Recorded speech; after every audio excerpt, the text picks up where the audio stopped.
Hi, I'm Mr. Nelson, and I'm going to be leading your tutorial today.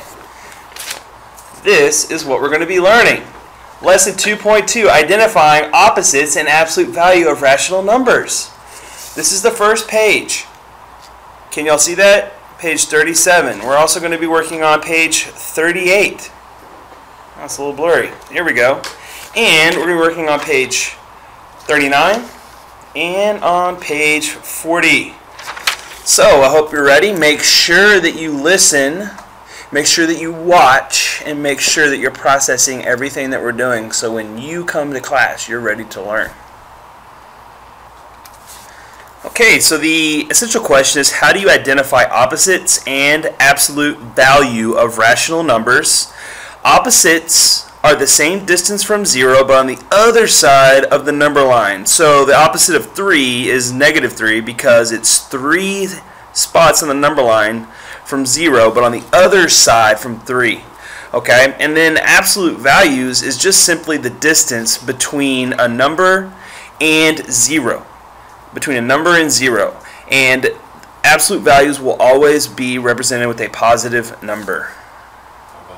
So this is Explore Activity 1. I want you to read through this, and then you're going to fill in the notes. And the Explore Activity is going to talk about positive and negative rational numbers. So pause the video and write down what you see. Okay, so thank you for copying that down. Now we're going to talk about rational numbers and opposites on a number line. And the key here is that you can find the opposite of a rational number the same as an integer. Now this is a rational number, so 2 3/4 on the number line is between 2 and 3, but because 3/4 is closer to being 3, the dot will be closer to the 3 right here. Now just to find the opposite, it's the same as an integer. You just count the number of spots to 0, and then you go the same direction, but on the other side of the 0. Okay, so here is example 1. What I want you to do is just read through the example, and this is going to tell you exactly how you would solve a problem like this. So the question is telling me to graph the on the number line Wednesday. So that's -4 1/4. So I'm going to move below 0 to 4 and a little bit past to 1/4, and it's opposite. So I'll move the same direction 1, 2, 3, 4, and 1/4 up here. And that's all that the step 1 is showing you, and step 2 is showing you. So if you're confused about that, read through the steps. It'll tell you exactly how to do this. Okay, here's the Your Turn section. Okay, so what are the opposites of these numbers right here? Well, here they are right here. So I want you to see if you can do it, and then see if your answers can match up with these. All right. Now we're going to be on page 39. Okay, and we've got example number 2 right here. So example 2 is dealing with rational numbers, but instead of them being in fraction form, they're in decimal form, which the two are interchangeable. But this is asking you to find the absolute value in 2009. And so I come over here to 2009, and I have -5 and 4/10. So what I'm going to do, and it shows it right here, is you start at 0, and because it's below 0, it's negative. You move 1, 2, 3, 4, 5 units, and then just a little bit more, 4/10, which is a little bit less than halfway to 6. So that's why they plotted that point right here. So read the steps in blue. That will explain how to solve a problem like this. And then I want you to try the Your Turns and the reflection, and make sure that that you get these little notes right here on the side, get this copied down, and make sure that your answers match these. Alright. Turn the page. We're going to work on the guided practice together.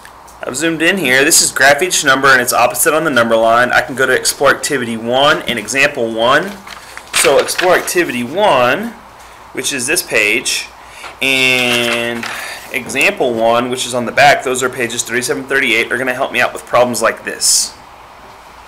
So it says graph each number and its opposite on the number line. So I have -2 and 8/10. So I'm going to start here at 0, and I'm going to go 1, 2, that's -1, negative 2, and it's 2 8/10, so it's a little bit further. So here's my spot, and when I find the opposite, I'm going to move the same number of spots from 0, but in the other side of 0. So I'm going to go, okay, 1, 2, and then 8/10 right here. So that is how we do that problem.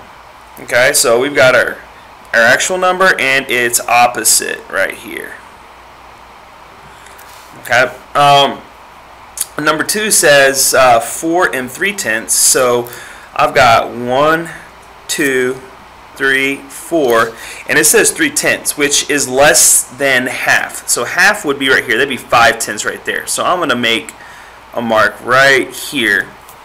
And then I'm going to do the same thing in the other direction. So I'm going to go negative 1, negative 2, negative 3, and negative 4. And I'm going to go a little bit past negative 4, but not over halfway, and put my mark right there. And that's how you graph a rational number on the number line and its opposite.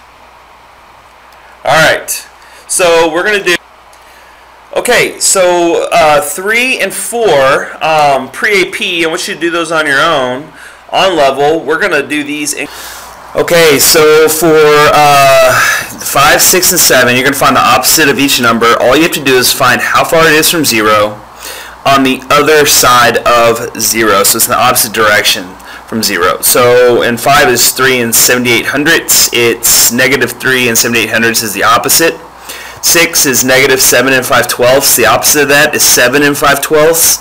And 7, the opposite of 0 is just 0. Okie dokie.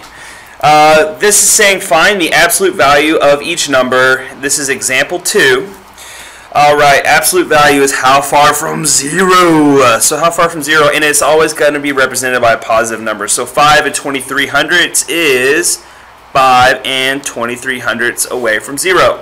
Negative 4 and 2/11ths is 4 and 2/11ths away from 0.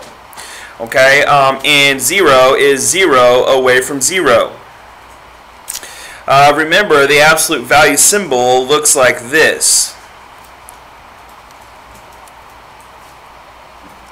So when you see this in a expression, you would read it as the absolute value of 5 and 23/100ths. Okay, pre-AP, try these on your own. On level, we'll do these in class.